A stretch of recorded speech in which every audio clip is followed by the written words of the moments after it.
am Sandhya, your botany lecturer. In the last video, we have studied about the plant kingdom, algae, bryophytes and pteridophytes. In this video, we are going to deal with gymnosperms and angiosperms. Coming on to gymnosperms. Gymno means naked, sperms in the sense, here in the sense seeds. So here, these are the plants which bear the naked seeds. That means the ovules are not enclosed in the ovary before and after fertilization. That's why these plants are having the naked seeds. They are not having any fruit wall. So these are embryophytic, tracheophytic,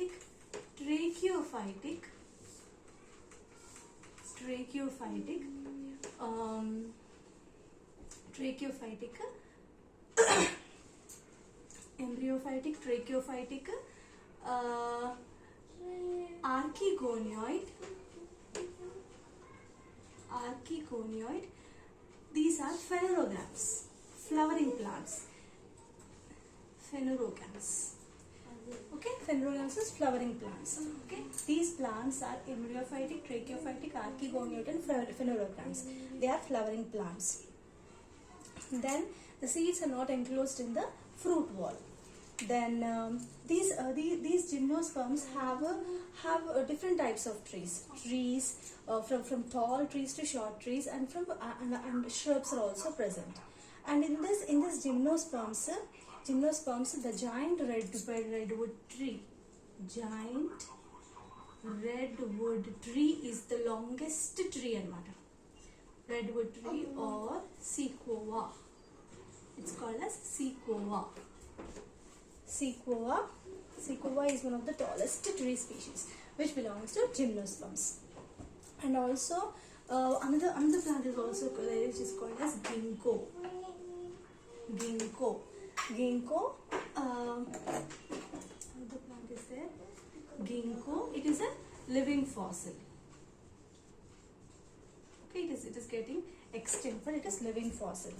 Then in this the roots are taproot system. Taproot system is present, and also in this plants special types of roots are present, especially mycorrhiza,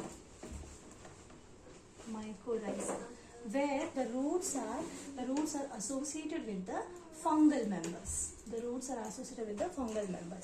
Then coralloid roots are present.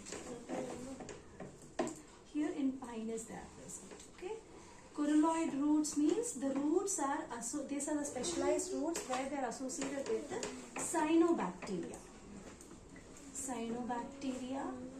That too nitrogen fixing bacteria.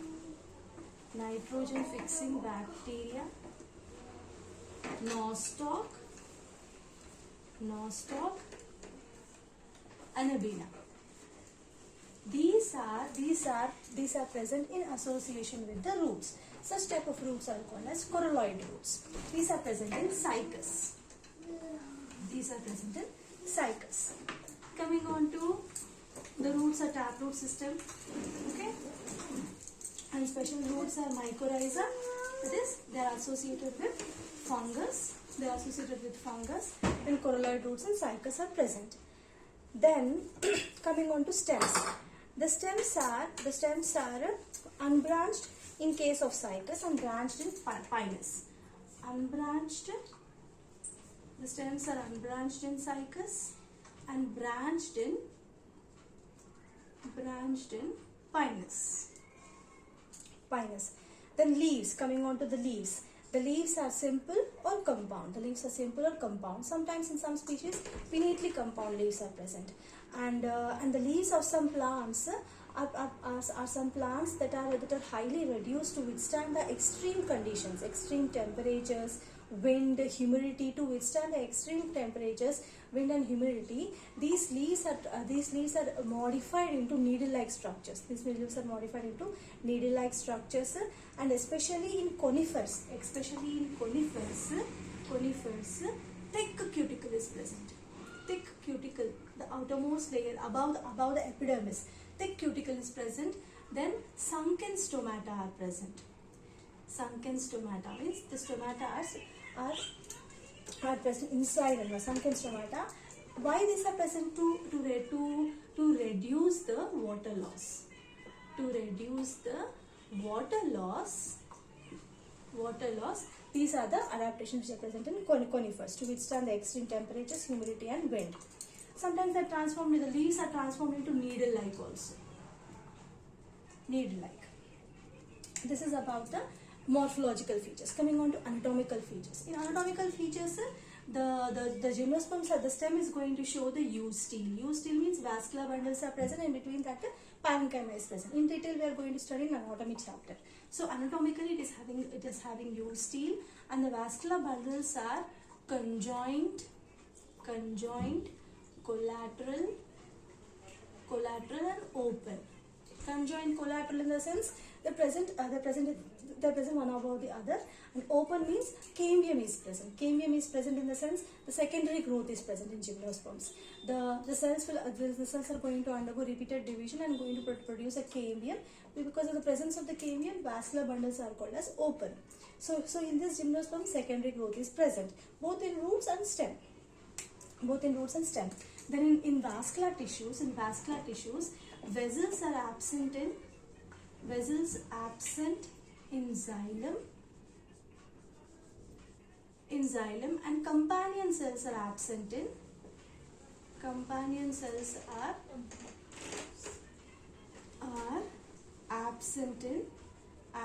phloem. These are the characteristic features. When we talk about the anatomical features of gymnosperms, these are the anamata. So in xylem, all of the cells are present, but except the vessels. Vessels are absent. Then companion cells are absent in phloem. Then here these gymnosperms are heterosporous. Heterosporous in the sense heterosporous. They are going to produce two types of spores: microspores and megaspores or macrospores. Gymnosperms are heterosporous. They are going to produce microspores or microsporangia, then macrosporangia. Micro means in the sense male one. Macro means female one. The microsporangia, these microsporangia are present in the specialized leaf-like structures which are called as sporophylls, microsporophylls. Okay, microsporophylls.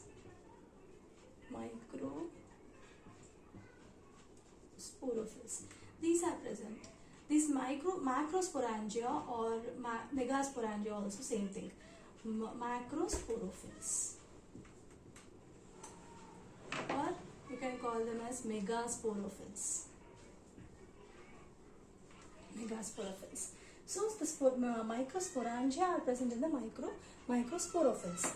So sporophylls, these microsporophylls and macrosporophylls or megasporophylls, they are arranged spirally along an axis to form a compact structure which are called as strobili. Or cones. So these micro or macrosporophylls, they are arranged inside the cones or the strobilus. The strobili bearing the microsporophylls and having the microsporangia, they are called as male strobili or male flowers. So they are similar to that of male flowers. Having the microsporophylls, having the microsporangia, male flowers. And the strobila are the cones which are having the macrosporangia inside the macrosporophylls.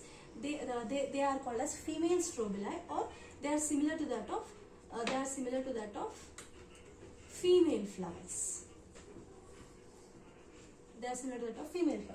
Hence, I told you, they are phanerogams. So these are nothing but the male flowers and female flowers. Phanerogams means flowering plants. They bear the flowers. They are not actually flowers, but they are similar to that of male flowers and female flowers. So hence these gymnosperms are called as phanerogams. Then the microspores. So this microsporangia will be undergoing meiosis. So this microsporangia will undergo meiosis. meiosis and produce the microspore, which is nothing but the pollen grain. Which is nothing but the pollen grain. Which is nothing but the pollen grain. Okay, and the female one, the female megasporophylls are present, no? So this the cones with megasporophylls, megasporophylls having the megasporangium, megaspores, therefore they are similar to that of female flowers. So here they will be present on the same tree in Pinus. This male micro and megaspores are present on the same tree in Pinus, or on different trees as in Cycas. Okay.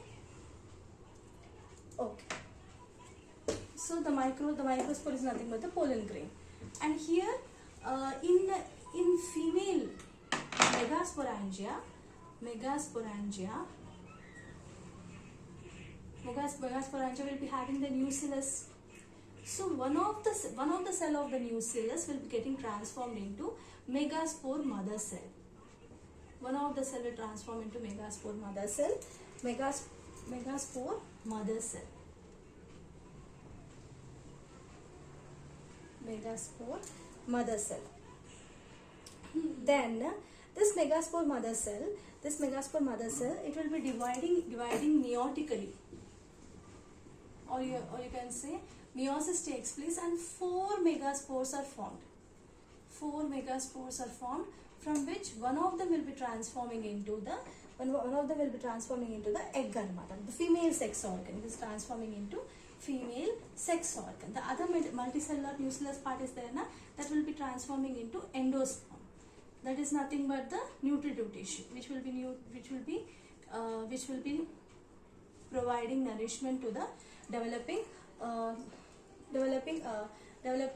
embryo. Developing embryo in the sense, after fertilization, developing embryo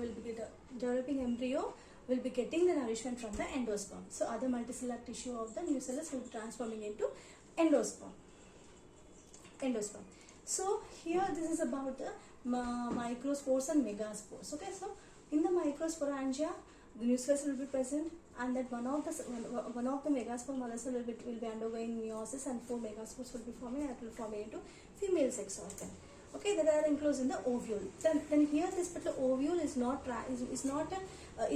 covered by an ovary anamata. Is not covered by an ovary. Then coming on to, so this is the gametophyte stage. Unlike bryophytes and pteridophytes, in gymnosperms, gametophyte do not have an independent life.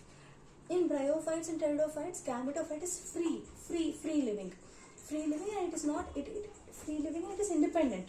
Whereas in gymnosperms, the gametophyte do not have any independent free living existence. Then what happens? The pollen grains will be released. The pollen grains will be released, and the pollination is direct and anemophilous. The pollination is direct and anemophilous. What do you mean by anemophilous? Means the pollen grains are transferred with the help of wind anamata. Then these particular pollen grains will be reaching the opening of the ovules. Opening of the ovules are megasporophylls. Then a pollen tube will be there. Okay, or megasporophylls, and the pollen tube will be having the male gametes will be there. And it will be reaching to the archegonium, or the female sex organ, archegonia. The pollen tube carrying the male gametes grows towards the archegonium in the ovules and discharges the contents near the mouth of the archegonia. So here the type of this particular thing is nothing but siphonogammy, because Siphonogamous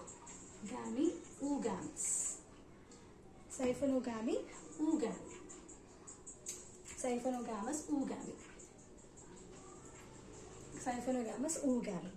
Okay, and here all the gymnosperms will be showing the siphonogamous oogamy only. But in Cycas, both siphonogamy and zooidogamy will be there as the male gametes in Cycas. Especially in Cycas, the male gametes are multiciliate. they are multiciliate, they are motile. They are motile. Whereas in other plant organisms, the male gametes are non-motile. Then what happens after the fusion of the male and the female gamete? The zygote will be formed. The zygote will be developing into an embryo. The ovules will be transformed into seeds, and the seeds are not covered by any fruit wall. They are naked. That's why gymnosperms anamata. Then here in the cycus is going to show both siphonogamy and zooidiogamy, and their male gametes are multiciliate. They are motile. And other features are also there similar to that of pteridophytes. It is having circinate venation. The young leaves show the circinate venation. Ramenta will be there. That is, a petiole will be having small appendages called as ramenta, and an archegonium, circinate venation of young leaves. These are the characteristic features of cycas anamata. Special features of cycas. Okay, ramenta is present. Circinate vernation in young leaves. And the presence of the archegonia. These are the special characteristic features of the cycas. Then gymnosperms are again divided into three. Okay, that is Cycadopsida,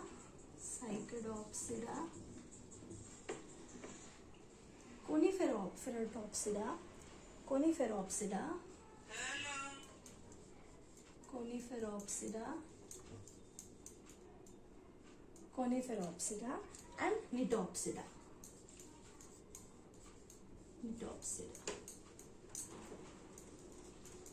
Example, Cycadopsida example, cycas. Okay, Coniferopsida example, Pinus. Nitopsida example, Nitum.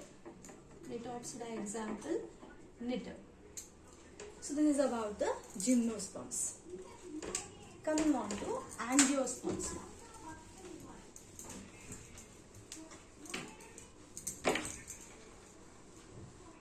Okay, now dealing with angiosperms. Here, angiosperms are the phenerograms which bear the seeds inside the fruit wall. Okay, which bear the seeds inside the fruit wall. So, definition wise we can say they are embryophytic, tracheophytic, non-archegonioid,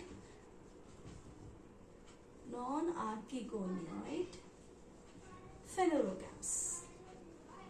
That is the definition. And they bear the sex organs. Clear sex organs will be present. The male sex organs, stamens. The female sex organs, ovary will be present. Ovules are enclosed in the ovary. That's why the seeds are, after fertilization, the seeds are enclosed in the fruit wall. So here clearly we can see the reproductive structures. Flowers can be clearly seen. And they are spermatophytes. Spermatophytes are what? Seed-bearing plants. Then these angiosperms are of wide range. They are present in everywhere. They are everywhere in matter, and they are present from tiny to the tall plants. The tiny angiosperm is Wolffia. Largest tree of angiosperms. Largest tree is Sequoia. Among all in the plant kingdom, largest tree is Sequoia, which belongs to gymnosperms. But in angiosperms, the largest tree is Eucalyptus. In angiosperms, the tallest tree is Eucalyptus. Then the human beings and all the animals are dependent on plants for food, shelter and fuel and all those things. Human beings mainly for food, fodder and fuel. The root system may be taproot system or adventitious root system or fibrous root system. Xylem is having vessels. The companion cells are also present in phloem. Then in the flower, clearly all the reproductive structures are present. The stamens, the sepals, petals and stamens and the ovary pistil. The reproductive sex organs are clearly visible. Then, so if you see the flowers, if you see the diagram of a flower,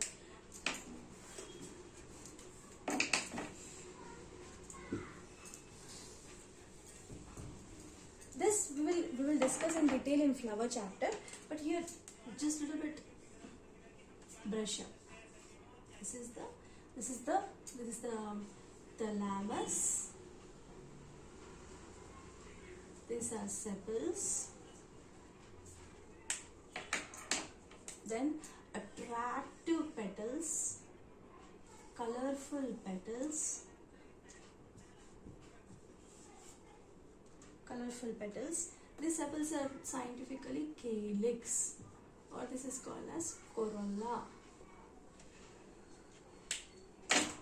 Then after this, the third whole is the male reproductive organ, stamens.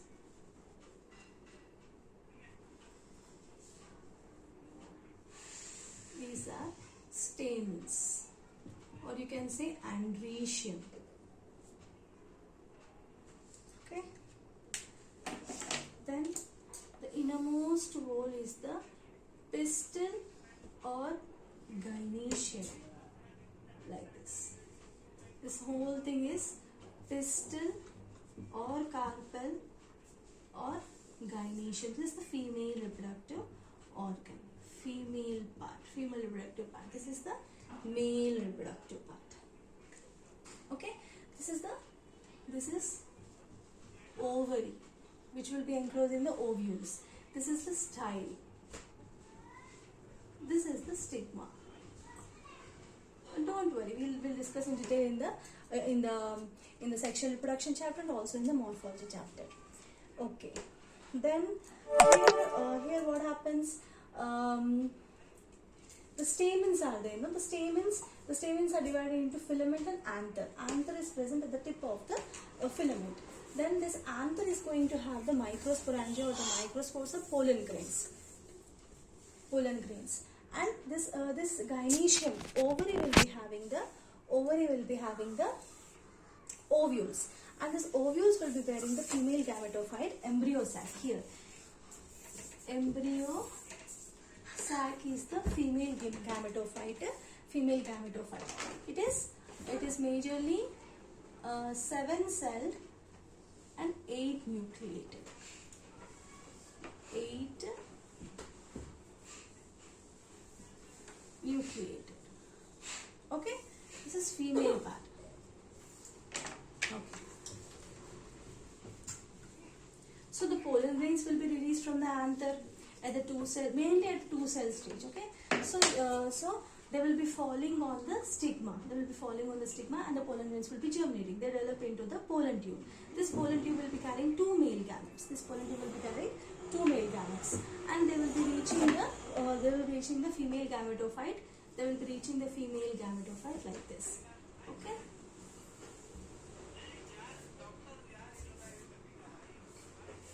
These are the cylinders. This is the egg cell. So the pollen tube will be coming. These are synergids. This is the egg cell. This whole thing is the egg apparatus. We'll study this in detail in sexual reproduction also.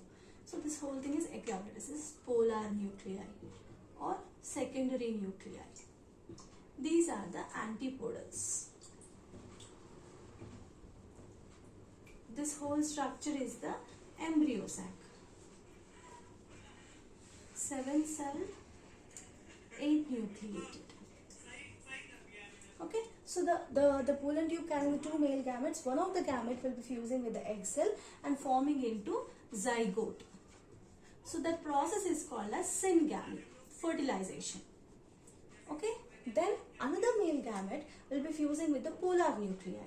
That another male gamete will be fusing with the polar nuclei and forms the primary endosperm nucleus. As this is 2-cell, this is 2 nuclei, 1 cell. It is called as triple fusion.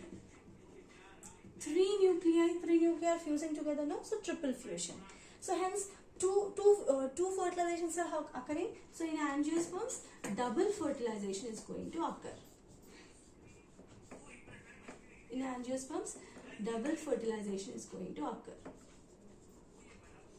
Okay, syngamy triple fusion, hence double fertilization, and here as the pollen tube is formed, the fertilization is symphonogamous oogamy. So what happens, this zygote will be developing into embryo, and that embryo, it will be developing into the plant body. And here the primary endosperm nucleus is going to develop into endosperm, that is going to nourish the embryo. Okay, that is going to primary endosperm nucleus is going to transform into endosperm is going to give nourishment to the embryo. Okay, then what happens, the whole ovule is getting transformed into seeds, and the seeds are enclosed inside the fruit wall. The fruit wall is formed from ovary anamata. So here what is happening, the egg cell is getting transformed into zygote into embryo and the whole plant body. Okay, this polar nuclei is getting transformed into primary endosperm nucleus into endosperm, and the synergids and antibodies are going to degenerate. The ovule is going to form into seeds, and seeds are present inside the fruit wall. Fruit wall is formed from where? The ovary. Okay, ovules are present inside the ovary. Okay, so ovules are transforming into seed, the ovary is transforming into a fruit wall. Then these angiosperms are again divided into dicotyledonate and monocotyledonate.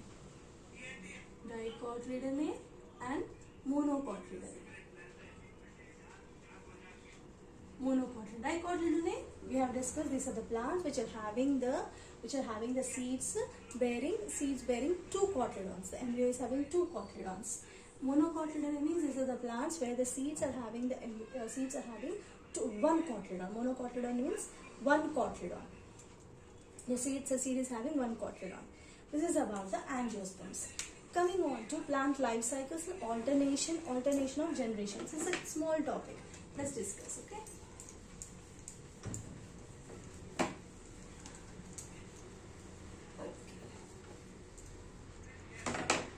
Plant life cycles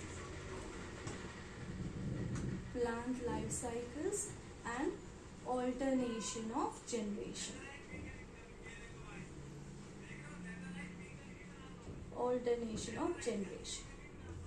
Okay, here plant cycles are haplontic, then diplontic, then haplodiploid.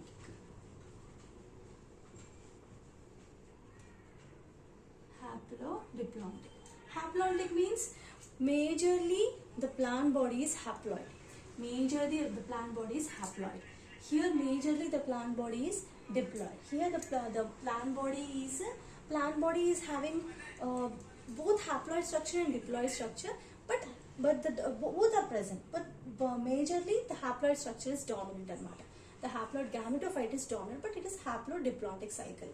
So haploid can be seen in algae. Most of the algae haplontic is present, like in volvox. Some species of chlamydomonas are the examples of haplontic life cycle. Diplontic life cycle, all angiosperms they have the diplontic life cycle. The sporophyte diploid structure is dominant. It is independent. Here haplodiploidic, mainly haplodiploidic means bryophytes will come. And one more thing is also the diplohaplontic. It is seen in pteridophytes. Okay, so let us see the life cycle, the pie chart of this.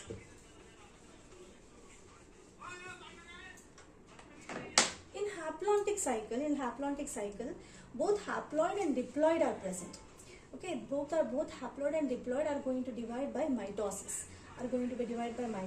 And this ability to lead to the formation of different plant bodies, haploid, and they have the ability for the formation of both haploid and diploid.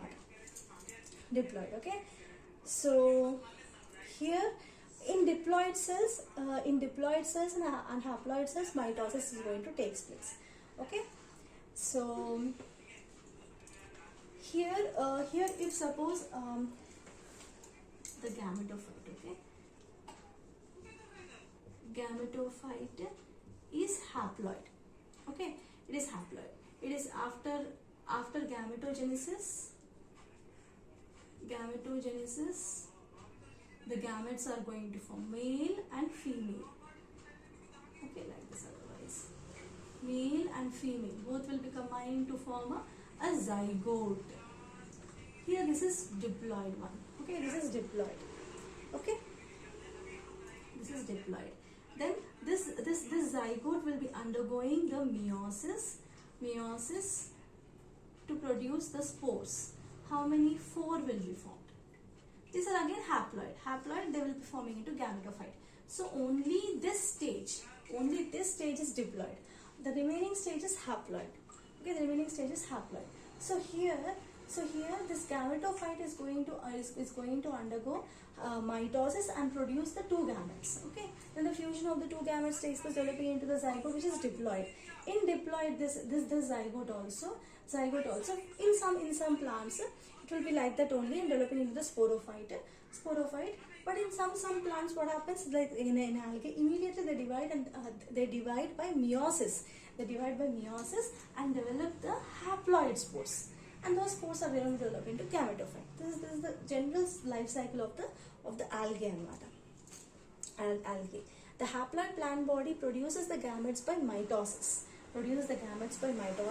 Then fusion takes place. Then zygote will be dividing by mitosis, and here the sporophyte. This is the sporophyte stage. But in algae, no sporophyte stage. Immediately it divides there. It is there, but it's for very short time. Very short time. It divides immediately. Okay, the sporophyte plant body will be there, and the haploid spores are produced from this plant body by meiosis. And hence the spores are formed. Then again they undergo mitosis to develop into the gametophyte. This is about the haplontic cycle. Coming on to diplontic cycle. Diplontic cycle, the gametophyte stage is there. Gametophyte. Here again gametogenesis. 2 gametes will be forming. Syngamy. The sporophyte. 2L. The gametophyte. Okay, this is diplontic cycle, where the gametophyte is very short period. The gametophyte is short period and it is not independent. Here the sporophyte is independent in existence, but the gametophyte is not independent. Okay, so diploid sporophyte is the dominant and it is photosynthetic independent phase of the plant. The haploid phases, these are represented by gametes. This is about the diplontic cycle. Then haplodiplontic cycle is there in Bryophyta. Then diplohaplontic cycle is there in pteridophytes. Then I told you algae are having the haplontic life cycle, but some exceptions are there. Some exceptions, like for example in Ectocarpus.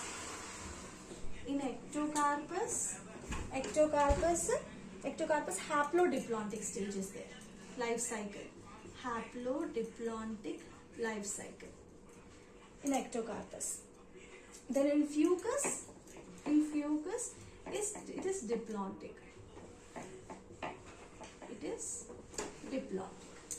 Thank you.